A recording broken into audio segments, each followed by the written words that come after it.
हम संग तेरे सेना जी, जो जग से कहा ना जाए वो मुझको बस तुझसे कहना जी। वो नज्म नज्म सा मेरे होठों पे ठहर जा, मैं ख्वाब ख्वाब सा तेरी आंखों में जादू रे। অবাক হয়ে তাকিয়ে রইল জাঙ্কুক। দেখলো দূরে রাস্তার পাশে তিনজন পথ শিশুকে বিরিয়ানির প্যাকেট তুলে দিচ্ছে তে। অবাক হওয়ার রেস ধরে গাড়ি থেকে নামলো জাঙ্কুক। নিজের ব্যক্তিত্বকে সামরিক ছুটি দিয়ে বডি কাটতে আসতে বারণ করে দিয়ে এগিয়ে গেল রাস্তার পাশে। তে বিরিয়ানির প্যাকেট খুলে একজনের মুখে তুলে দিয়ে খাইয়ে দিচ্ছে। বাহ, এক থাপ্পড়ে এত পরিবর্তন, তাহলে তো প্রতিদিনই মারতে হয় তোমাকে ভালো করার জন্য। পিছন থেকে পুরুষালী আওয়াজ পেতে পিছে ঘুরলো তে। প্রথমে চোখ পড়লো কারো বুকে। নীল রঙের পাঞ্জাবিটা টান টান হয়ে আছে প্রশস্ত বুকে। মাথা তুলে উপরে তাকাতেই দেখলো সেদিনে সেই অভদ্র পুরুষ পাগল লোকটার দিকে, যে এখন তের হাতে বিরিয়ানি দেখে লৌবতর ভঙ্গিতে তাকিয়ে আছে। জাঙ্কুকের হাতে ঘড়িটার দিকে তাকালো সে। সময় আছে বেশ। নির্মল এই পরিবেশে তের পায়ের সাথে কেউ পা নিচেও চলবে। জাঙ্কুকের দিকে একবার তাকিয়েতে শান্তভাবে বলল, আমার খারাপ হওয়ার কোনো চান্স নেই, কারণ আমি নিতান্তই ভালো মেয়ে। যারা খারাপ আমি শুধু তাদের সাথেই খারাপ ব্যবহার করি, বুঝছেন? ওহ, তাই নাকি? সেজন্যই তো অচেনা মানুষকে মেসেজ দিয়ে সরাসরি বাচ্চার বাপ বানিয়ে দাও। জানো সেদিন আমি কি ঝামেলায় পড়েছি তোমার জন্য? ব্যঙ্গ করে পড়ল জাঙ্কুক। দুম করে জাঙ্কুকের দিকে তাকালো তে। তাহলে এই সেই লোক। তের চমকিত মুখ দেখে নিশ্চিত হয় জাঙ্কুক। কারো গলার আওয়াজ ধরে নিশ্চিত হওয়া যায় না, তাও সে কথাটা বলেছে। কিন্তু এবার সে নিশ্চিত সে এই মেয়েটাই। তে কয়েকবার পলক ফেলে জাঙ্কুকের দিকে তাকিয়ে পাগলটার হাতে বিরিয়ানির প্যাকেটটা খুলে দিল। আনন্দে পরপর কয়েকটা লাফ দিল মানসিক বিকাশগ্রস্ত বয়স বৃদ্ধাটি। তে তুলে খাওয়াতে যেতেই পাগলটা তার হাতটা ছাড়ি মেরে দৌড় দিল দূরে, যেন তে তার খাবারটি আবার নিয়ে যাবে। হেসে দিল জাঙ্কুক।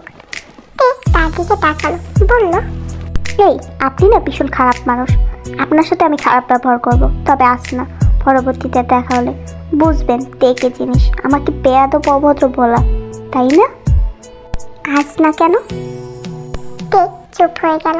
আকাশের দিক তাকিয়ে বলল, আজকে আমার স্পেশাল প্লাস সুখের দিন, তাই।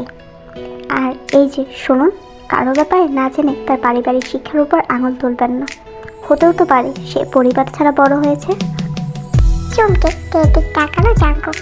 তে পুনরায় বলল, এই যে সেদিন আপনি আমায় বলেছিলেন না বাবার বয়সী কারোর সাথে খারাপ ব্যবহার করা উচিত নয়? আচ্ছা আপনি বলুন, বাবার বয়সী কেউ যদি বিছানায় নিচে যায় তখন তার সাথে কেমন ব্যবহার করা উচিত? জাঙ্কুক স্তব্ধ হয়ে তাকিয়ে রইল তের দিকে। তে আবার বলল, শুনুন, আপনি আমায় সেদিন থাপ্পড়টা মেরে ভুল করেছেন। ওই থাপ্পড়টা ওই রিকশাওয়ালাকে মারা উচিত ছিল। উনি ইচ্ছা করে বারবার গাড়িটাকে আমাদের স্কুটির সামনে নিয়ে আসছিল, বারণ করার পরও থেমেছিল না। কিন্তু ওনার দৃষ্টি আমার আর আমার বান্ধবীর শরীরের দিকে ছিল, শকুনের মতো তাকিয়েছিল আমাদের দিকে।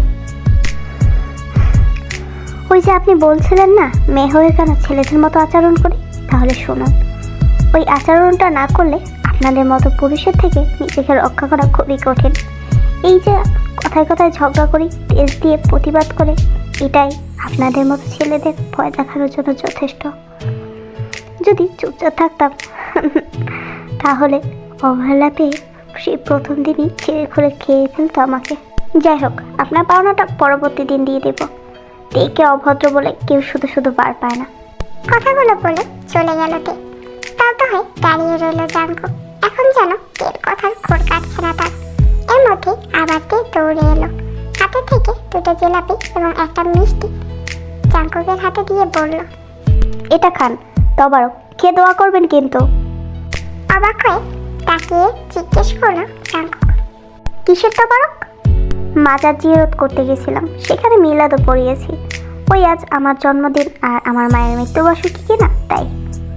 হতভম্ব হয়ে জাঙ্কুক বলল, জন্ম মৃত্যু মানে?